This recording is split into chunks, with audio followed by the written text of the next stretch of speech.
Pokemon Scarlet and Violet have been out for over 2 months now, and even though I finished playing 100 hours of it before the New Year's, I suck at editing videos and I'm barely getting started on the script. And even with all the weird glitches and poor performance, I love playing this game. So here's everything that happened in my first 100 hours of playing Pokemon Violet. Like every other Pokemon game, we start off by choosing our starter. I always start with the grass type starter, so I chose Sprigatito. I catch some early route Pokemon and meet Miraidon and give it a sandwich. Then I easily beat Arven to get Miraidon's Pokeball. After exploring a bit, catching more Pokemon, getting the Flying Tera Pikachu, and doing some battling, I get to the entrance of Mesagosa and battle Nemona again where she uses a Tera Palmy. Luckily, Wooper has no issues at all. Then I get trapped on some roofs, buy some new accessories, encounter Team Star for the first time, run at 10 FPS, meet Professor Turo, and get all the main quests.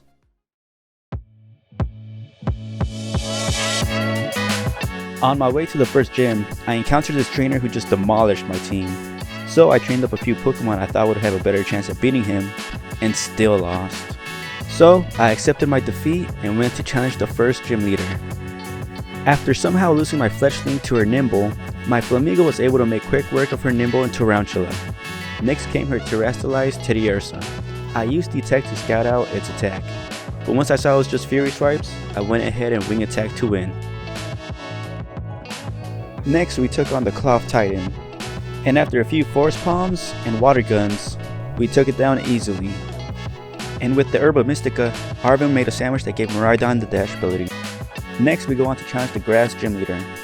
I use a Flame Charge and Ember to take out his first Pokemon, and I do the same to take out his Smoliv.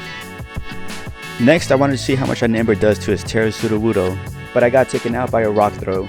So I send out my Gramp who does a lot of damage with Aerial Ace. Next I attack with a Trailblaze that does nothing, and a final Aerial Ace finishes him off. And while I was out exploring, I managed to run into a shiny Skiddo, but first I had to run away from this non-shiny one. Then I sent out my Sableye to hit it with a Fake Out, and with my Ghastly I put it to sleep. Using a Great Ball I managed to catch my first shiny of the game. And literally 1 minute later, I managed to run into a second shiny Skiddo. And I idiotically hit this 9 shiny one with my ball. And once I run away, I immediately catch up with the shiny one and attack it. And then with 2 tackles and a Great Ball, I managed to catch my second shiny of the game. Next was the Sky Titan that was taken down with a couple of smackdowns. And now Miraidon can swim with the Herba Mystica sandwich that was made with it. And here's where we learn about Arven's Mabostiff that slowly gains strength with the Herba Mysticas. Next I head over to the first star base and meet this totally cool guy named Clive who helps me plan my attacks. With that I challenge the star base in this pretty cool minigame based on the auto battle system. After clearing the minigame, it's time to take on the dark star boss Giacomo. I start the battle off real bad. By using Silk Trap I lower Pawniard's speed which activates its ability making its attack rise. So I switch out to Phanpy and without thinking I use Bulldoze which raises Pawniard's attack again. Then they take out my Phanpy. I send out Bagon to hopefully cause a burn with Ember, but it immediately gets KO'd. I finally take it out with Mankey's Slow Kick. With 2 Pokemon down, I thought I would have a tough time in this battle, but I was able to easily take out his last Pokemon with a couple of attacks from Mankey, Tinkatink, and Spidops. So as I head to the next gym, I get challenged by Nemona, who's a pretty easy win. And now I'm able to challenge Iono. I start the battle off with Sunflora. As they go for a pluck, I land a Leech Seed on her Waltroll. I then swap out into Cyclizar and get off a Rapid Spin as the Waltroll dies from Leech Seed. Iono sends out her Luxio, and we trade off 2 Breaking Swipes and Bites. I switch out to my Sunflora and get Flinch trying to get up another Leech Seed. It succeeds on the next turn and then I get off a Mega Train that knocks out the Luxio, admittedly wasting time putting up a Leech Seed. Next up is Belly Bolt and they hit me with a Spark as I hit a Mega Drain. Then they get a crit Spark that paralyzes me, so annoying. But I get off a final Leech Seed, then I swap into my Gabite and get rid of Belly Bolt with a Dig.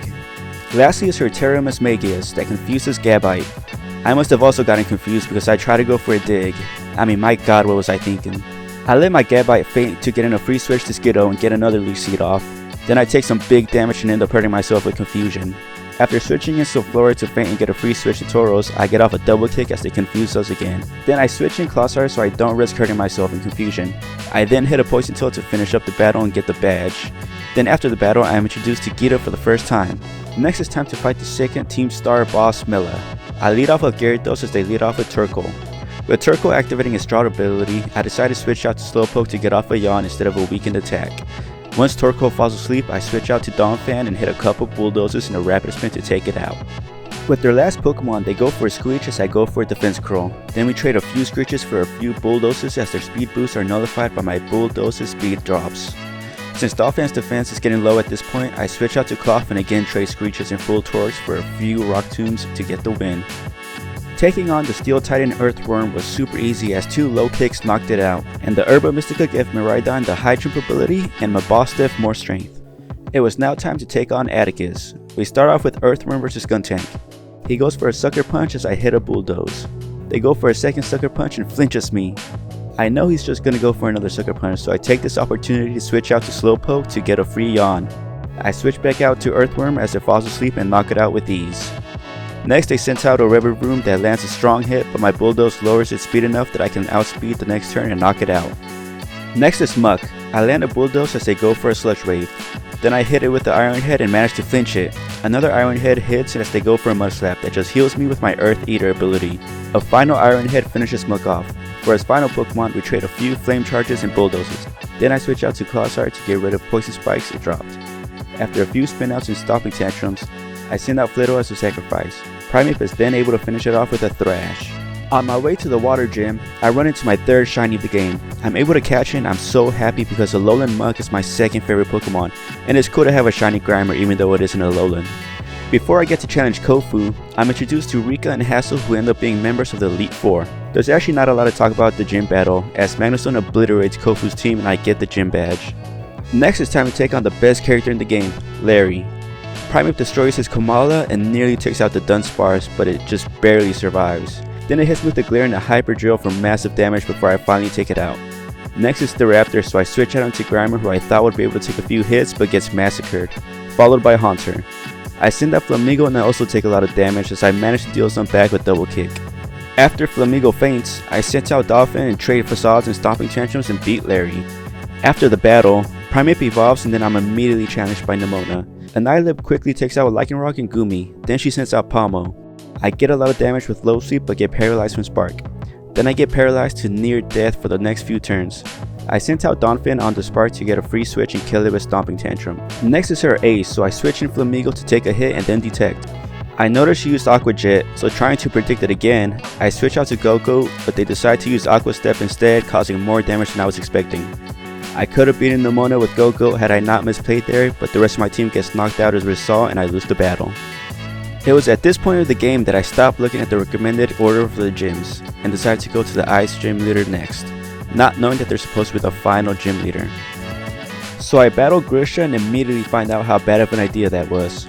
As Frostmoth goes for a Tailwind, I get up Stealth Rocks, but a Blizzard knocks out Earthworm, Cloth, and Annihilip as well. I knew Frostmoth would go for a Tailwind again, so I went for a Flame Charge to boost up my speed and knock out Frostmoth. For the first time in this game, I terrestrialized one of my Pokemon in a desperate tip to win the battle, but an Earthquake immediately knocks me out. I then send out Magnusson that survives an Earthquake thanks to Sturdy and hit a Flash Cannon. Then I get taken out by an Aqua Jet. Arcanine finishes off Beartick but is then defeated by Cetitan, giving me 2 back-to-back losses. So I train up some of my Pokemon and go challenge Tulip. I start off with Vespiquen. As her Farigiraf puts up a Reflect, I use Attack Order and almost knock it out. I then knock it out with a Veil Stinger boosting my attack. Tulip sends out Gardevoir and hits me hard with a Psychic. I hit an Attack Order but it doesn't do nearly enough. Then they knock me out with a second Psychic. I send out a Honchkrow and Sucker Punch it but it still doesn't knock it out. Then I get taken out by a Dazzling Gleam. I send out Ceruledge to finish off Gardevoir with a Shadow Sneak. Next is a Spathra that does a lot of damage, but I manage to knock it out with 1 critical hit. Then she sends out Florges to hit me with a Psychic to knock me out. Finally I send out a Houndstone to finish the battle off with the last respects. Next I went to take on Iron Treads, and the Titans seem to be super easy at this point as Donphan easily takes it out. We get the Herba Mystica, new ability, dog, blah blah blah. So I go back to challenge Grisha, but first I get challenged by Nemona. Other than Quackoval, it was an easy victory this time. Now it's time for my revenge. Instead of Tailwind, Frostmoth starts with a Blizzard as I hit a Thunder Wave. And hoping for a turn of Paralyzation, I switch in Ceruledge and get a Flame Charge off to get a speed boost. Beartix, the Titan, and even the Ace Altaria are easily beat by Bitter Blaze to get the win. Then I beat the last Titan, blah blah blah. And it was really sweet to watch my boss Def walk though. Next was the Ghost type gym, and since I went out of order, it was a piece of cake being overleveled. Now that I finished up the gym leaders and the Titans, it was time to finish up the Star Team story. First I went to my second favorite character in the game, the fighting type boss Eri. I'm a huge fan of pro wrestling and love that she's inspired by Japanese Joshi wrestling and possibly Mexican luchador wrestling if that's a mask and not just face paint. But anyway, on to the battle, and I start off with Slowbro. Knowing that Toxicroak was just gonna spam sucker punches, I managed to build up a bunch of withdrawals and knock it out with a Psychic. Then comes out Passimian, and it's also easily knocked out. Next is Lucario, and unfortunately it gets a flinch Dark Pulse, forcing me to switch out. Vespiquen and Lucario trade Dark Pulses, Dragon Pulses, Air Slashes, and Roosts until I'm able to finally knock out Lucario.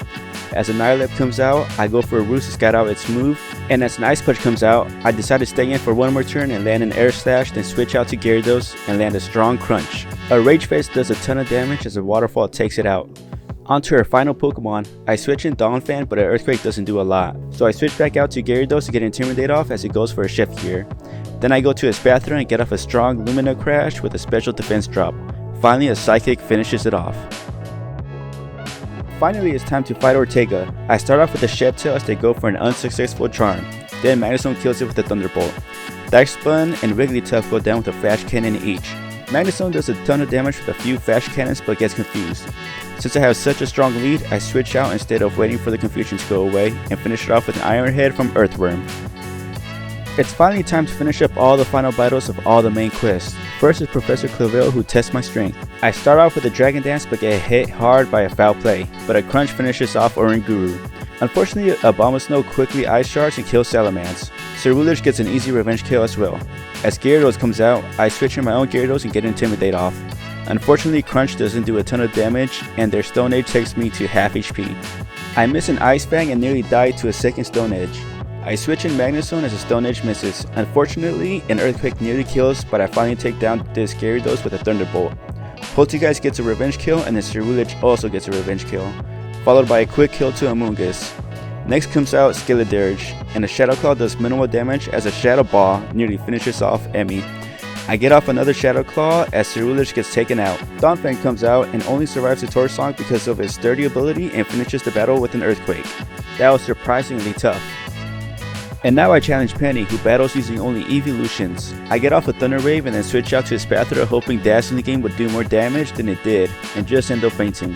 I send out Salamence to Dragon Dance, but then Umbreon gets off 2 Baby Doll Ice before I can knock it out. Next is Vaporeon, who was an easy kill for Magnezone.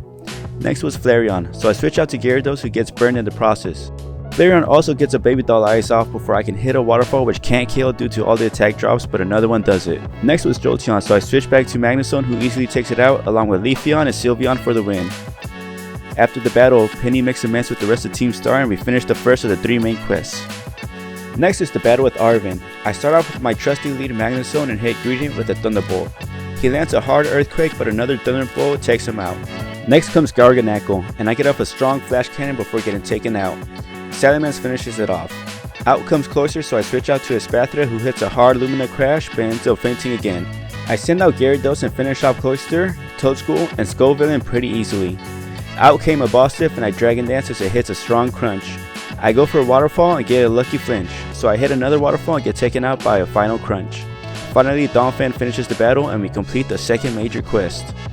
Finally, I make it to the Elite Four, and before we can battle we have to pass an exam, which I managed to fail on the first try. But once I get past it, I'm open to challenge the first Elite Four member, Rika. I had no idea what the Elite Four types were, so I led with Magnezone like always and had to immediately switch out to Salamence. Whiscash misses the Earth Power and I for some reason switch out to Masquerada and luckily dodge a Blizzard. I then hit it with a Flower Trick. As Camerupt comes out, I switch out to Ceruledge expecting a Fire attack, but it hits a Yawn, which was the perfect opportunity to switch out to Gyarados. A Waterfall defeats Camerupt and almost takes out Donphan, but it has 30. I then get hit by a strong Stone Edge before finishing it off. They sent out Dugtrio to set up a Sandstorm before being knocked out. Finally, Cloudsire comes out and I had no idea it had Water Absorb, as it is unaffected by my Waterfall. Luckily it doesn't seem to have any strong moves against me, so I slowly get whittled down to 1 HP by Sandstorm before I can knock it out with an Ice Fang. Next is Poppy that starts off with a Caporal Jaw as I start with Magnezone. Expecting a ground type attack, I switch to Gyarados to get off and Intimidate. In an attempt to lower its attack further, I switch to Salamence as it throws out Stealth Rock. I switch to Donphan as it goes for a Play Rough, and I use Rapid Spin to finish it off with an Earthquake. Next is Corviknight, and I had no idea about the body press tactic, and I let it set up 2 iron defenses before it takes out Magnezone with 1 shot and nearly finishes Donphan as well. I get a lucky Paralyze with Thunder Fang before Donphan faints. I send out Gyarados to try to Parry Flinch with Waterfall, but it gets Iron Defense off. I go for a Dragon Dance as it gets a turn with Paralyzation.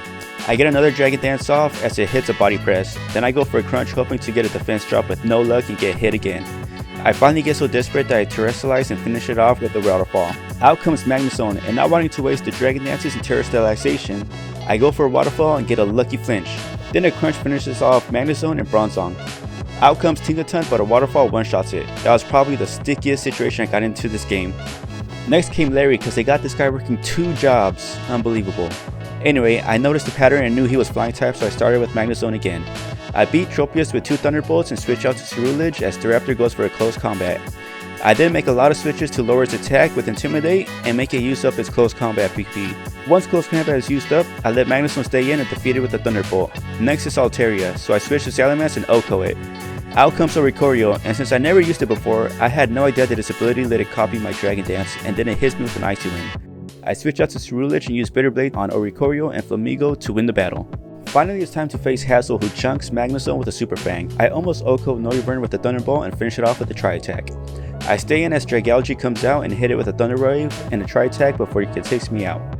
I send out Gyarados and Dragon Dance while it gets paralyzed for a turn. I get a bit cheeky and go for a second one as it Thunderbolts me, nearly taking me out. So I finish it off with an Ice Fang, and I would have done the same with Haxorus, but I miss and get taken out. I send out Meowscarada and get up a Home Claws as it hits me with a Dragon Claw. I then use Play Rough to beat Haxorus, Flapple, and Baxcalibur for the win. Now it's time to take on the champion Geeta. Espathra does minimal damage but gets a big special defense drop. Magnezone starts with a strong Thunderbolt, while the second Lumina Crash does way more damage. Then I can finish it off with a Tri-Attack. Magnezone easily takes out Avalugg and Velusa, and finally paralyzes Kingambit before fainting. Ceruledge then gets the revenge kill of close combat, and OHKO's Go-Go as well. Out comes the Ace Glimmera, and I accidentally used Bitter Blade instead of close combat, leading to Ceruledge taking big damage. I switch out to Gyarados, and a crit Waterfall finishes the battle. Then I get challenged by Nemona for the final battle of the quest. Also, this animated intro for the battle is so well done. But anyway, onto the battle, and this time I decided to lead with Donphan. As Lycanroc goes for a Stealth Rock, I knock it out with an Earthquake. Out comes Goodra, and it misses some Muddy Water as I Rapid Spin the rocks away. I'm able to outspeed this time and hit a strong Earthquake, but I'm also hit by a strong Muddy Water. Finally, a Rapid Spin knocks it out. Palma is easily handled, and Dunsparce takes half damage before knocking me out. Ceruledge gets a revenge kill again with close combat, also knocking out Earthworm while sustaining heavy damage. I get a final Shadow Sneak off before getting taken out by Quackleval. Magnezone comes out and a Terra Thunderbolt finishes the battle, and with that we finish off all 3 main quests for the game. Now it's time for the best part of the game, traveling into Area 0 and all its wonder and beauty to face off against AI Turo. I make the bad choice of letting Magnezone stay in and faint to start the battle. Then I send out Donphan, who only holds on due to sturdy, to finish off Iron Moth. Iron Bundle gets a quick revenge kill. Ceruledge takes a hard hit, but close combat takes out Iron Bundle and almost takes out Iron Thorns, but feints to Thunder Punch. Meowscarada sets up a Home Claws but takes a lot of damage from Brick Break. A Flower Trick defeats Iron Thorns, and a Play Rough almost OHKOs Iron Jugulis, but is taken out by an Air Slash. Gyarados hits a Waterfall on Iron Jugulis and switches out to Salamence as Iron Hands hits a Thunder Punch. I set up a Dragon Dance and then we trade attacks till I can knock it out. Finally is Iron Violent, who turns out to be the easiest of them all as a dual wing beat one-shots it. AI Turo goes mad and locks all of the Pokeballs and attacks us with Miraidon. Luckily our own Miraidon is able to fight back and it takes it out with the Terra Blast. And with that, AI Turo travels to the future and the credits roll. All of the main characters get together for a meeting. I get a Master Ball and the Pokemon tournament is announced, but first I must have a rematch with all the gym leaders. I decide instead to go for a shiny hunt and manage to find a shiny Noivern in this horde and catch it. As I head to all of the gym leaders, I catch any Pokemon I haven't caught yet to fill out the Pokédex completely. After catching a ton of Pokemon to fill out most of the Pokédex, I start challenging the gym leaders again, and none of them are difficult at this point and I beat them easily. Next I spend a ton of time trading for version exclusives. Since I had no one to trade with, I used the online codes everyone uses, but somehow I kept getting matched with other Violet players. Eventually I'm able to trade, train, and evolve all of the version exclusives from Scarlet and add them to my Pokédex. One of the main ways I was able to train up all my Pokemon so fast was by using a normal encounter power sandwich to boost the appearance of Chansey in the north, and train all of my Pokemon from there. Then I caught 2 of each Paradox Pokemon, and the extra Miraidon to trade for the Scarlet Paradox Pokemon and Koraidon.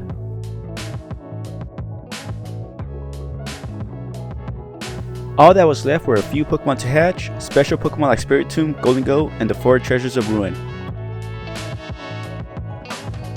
And after a dozen or so hours, I completed the Paldea Pokedex. Next, I competed in an Academy tournament and beat Guido once again to be the top trainer in the Academy. I spent the last 20 or so hours strictly searching for shiny Pokemon. Here's a list of all the shiny Pokemon I found in that time. First, a shiny Croagunk I found while hunting shiny Dracloak, which I ended up finding not long after.